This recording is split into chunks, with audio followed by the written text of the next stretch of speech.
think the musicians are set up. We'll probably have to mix them really quick. But welcome to the Good Friday Chapel. This is a chapel to get us ready for Easter, to get us ready for the resurrection, to prepare our hearts for that time. And so the light came into the world, and the world loved darkness rather than light.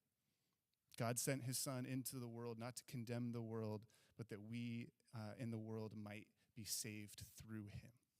And so we're going to sing a song to prepare our hearts and recognize what God has done for us. We're going to sing together how deep the Father's love for us, led by some of our upperclassmen.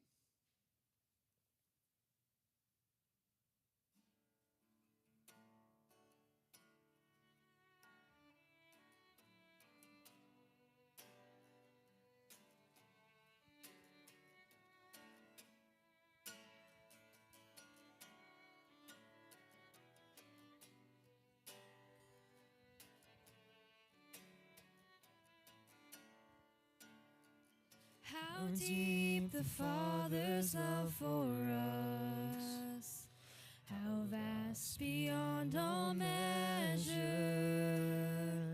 that he should give his only Son to make a wretch his treasure. How great the pain of searing loss, the Father turns his face away, as wounds which mar the chosen one bring many sons to glory.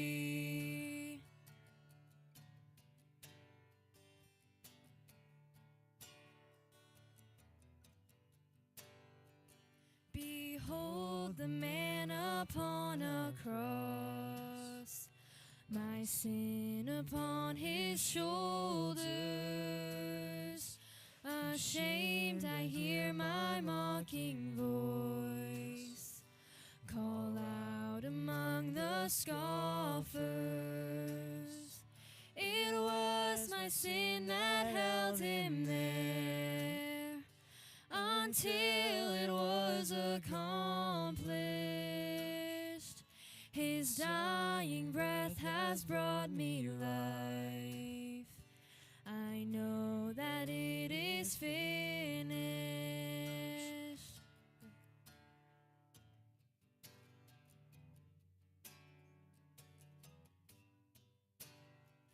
I will not boast in anything,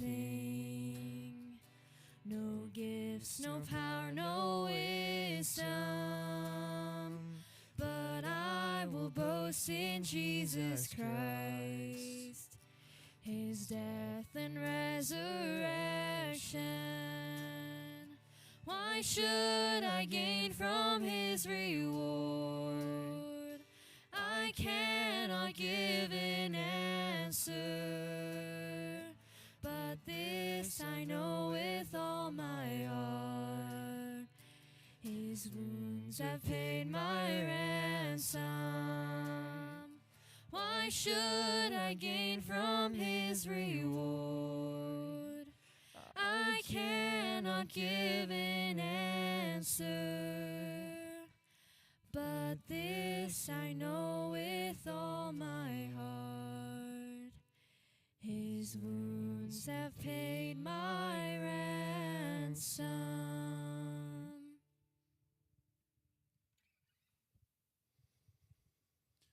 So this is a service of shadows, a chapel of shadows. And we're going to read through different shadows of the crucifixion story, starting with the shadow of temptation. This is from Matthew 26, 36 through 44. When Jesus went with his disciples to the place called Gethsemane, and he said to them, "Sit here while I go over there and pray." He took Peter and the two sons of Zebedee along with him, and he began to be sorrowful and troubled. Then he said to them, "My soul is overwhelmed with sorrow to the point of death. Stay here and keep watch with me." Going a little further, he fell with his face to the ground and prayed, "Father, if it is possible, may this cup be taken from me. Yet not as I will, but as you will." Then he returned to his disciples and found them sleeping. "Couldn't you men keep watch with me for 1 hour?" he asked Peter. "Watch and pray so that you may not fall into temptation. The spirit is willing, but the flesh is weak." He went away a second time and prayed, "My Father, if it is possible for this cup to be taken away unless I drink it, may your will be done." When he came back, he again found them sleeping because their eyes were heavy. So he left them and went away once more and prayed a third time, saying the same thing.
Matthew 26:45-54.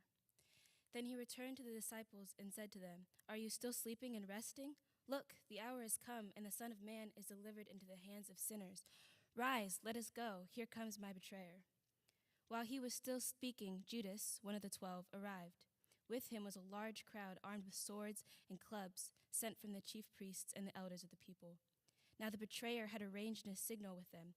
"The one I kiss is the man. Arrest him." Going at once to Jesus, Judas said, "Greetings, Rabbi," and kissed him. Jesus replied, "Do what you came for, friend."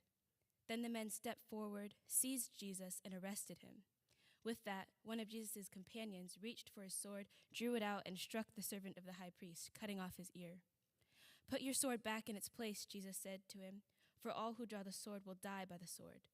Do you think I cannot call on my Father, and he will at once put at my disposal more than 12 legions of angels? But then how would the scripture be fulfilled that say, this must happen this way?"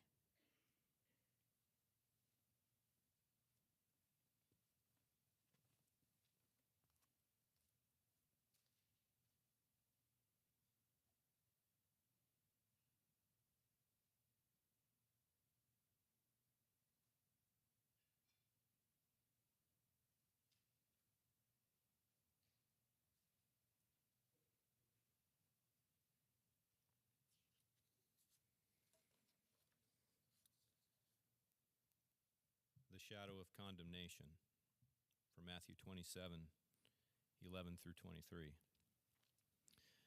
Meanwhile, Jesus stood before the governor, and the governor asked him, "Are you the king of the Jews?" "You have said so," Jesus replied. When he was accused by the chief priests and the elders, he gave no answer. And then Pilate asked him, "Don't you hear the testimony they are bringing against you?" But Jesus made no reply, not even a single charge, to the great amazement of the governor. Now it was the governor's custom at the festival to release a prisoner chosen by the crowd. At that time they had a well-known prisoner whose name was Jesus Barabbas. So when the crowd had gathered, Pilate asked them, "Which one do you want me to release to you, Barabbas or Jesus, who is called the Messiah?" For he knew it was out of self-interest that they had handed Jesus over to him. While Pilate was sitting on the judge's seat, his wife sent him this message: "Don't have anything to do with that innocent man, for I have suffered a great deal today in a dream because of him." But the chief priests and the elders persuaded the crowd to ask for Barabbas and to have Jesus executed.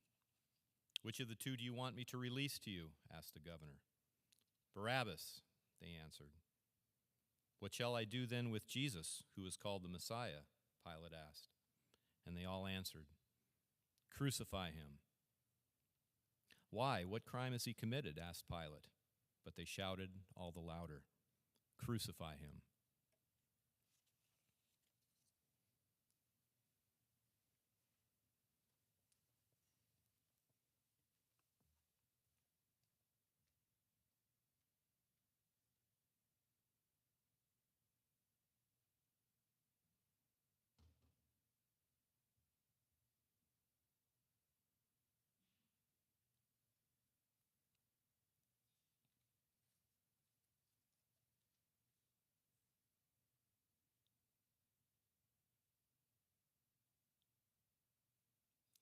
The shadow of mocking.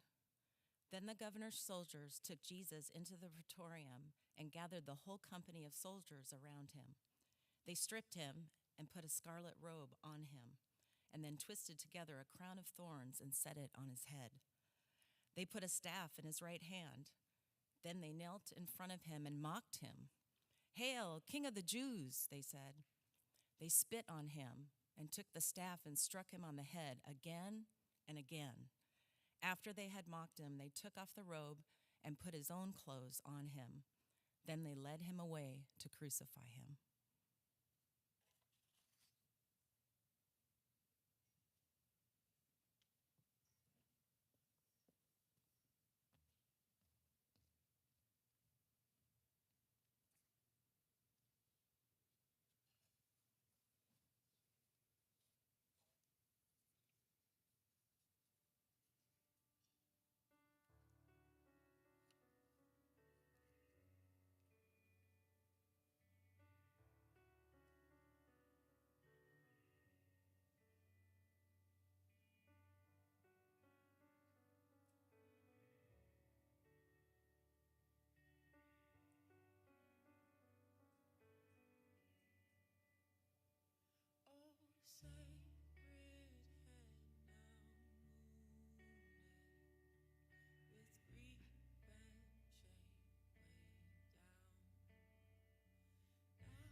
From John 19:16 through 27.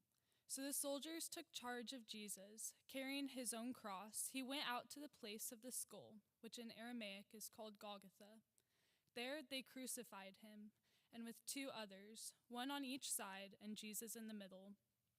Pilate had a notice prepared and fastened to the cross. It read, "Jesus of Nazareth, the King of the Jews." Many of the Jews read the sign, for the place where Jesus was crucified was near the city, and the sign was written in Aramaic, Latin, and Greek. The chief priests of the Jews protested to Pilate, "Do not write the King of the Jews, but that this man claimed to be the King of the Jews." Pilate answered, "What I have written, I have written." When the soldiers crucified Jesus, They took his clothes, dividing them into 4 shares, one for each of them, with the undergarment remaining. This garment was seamless, woven into one piece from top to bottom. "Let's not tear it," they said to one another. "Let's decide by lot who will get it." This happened that this scripture might be fulfilled that said, "They divided my clothes among them and cast lots for my garment." So this is what the soldiers did. Near the cross of Jesus stood his mother's sister, Mary, the wife of Clopas, and Mary Magdalene. When Jesus saw his mother there and the disciple whom he loved standing nearby, he said to her, "Woman, here is your son," and to the disciple, "Here is your mother." From that time on, this disciple took her into his home.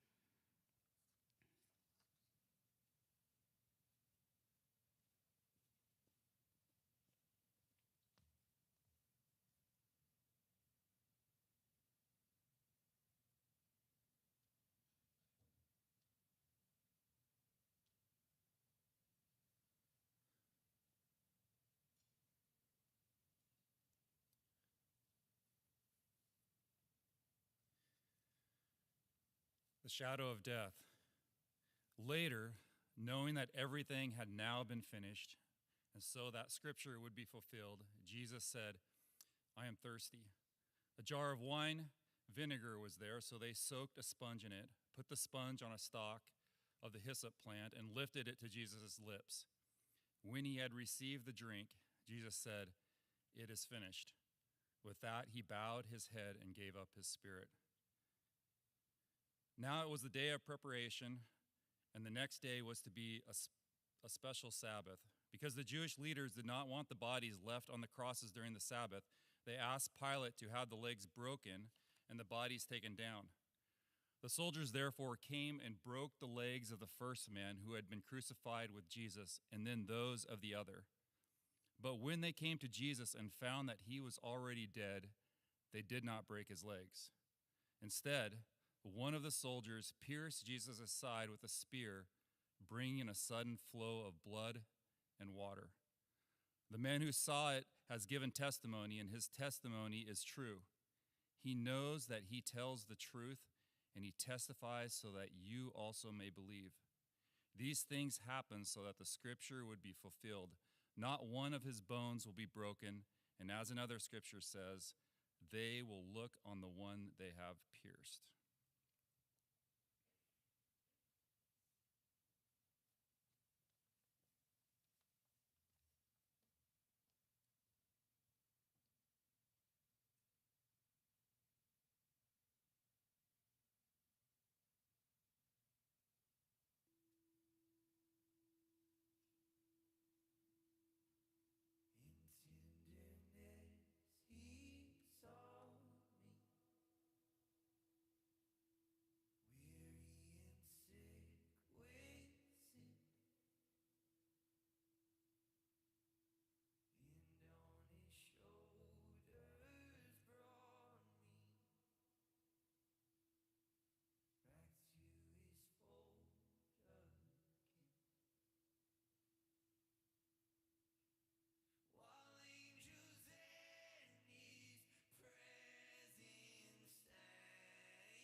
The shadow of burial. John 19:38 through 42. Later, Joseph of Arimathea asked Pilate for the body of Jesus. Now, Joseph was a disciple of Jesus, but secretly because he feared the Jewish leaders. With Pilate's permission, he came and took the body away.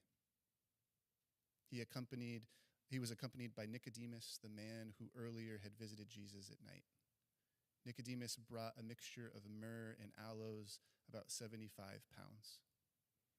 Taking Jesus' body, the two of them wrapped it with spices and strips of linen.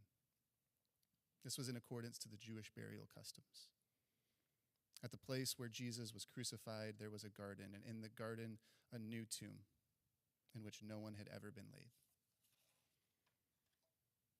Because it was the Jewish day of preparation, the tomb was nearby, they laid Jesus there.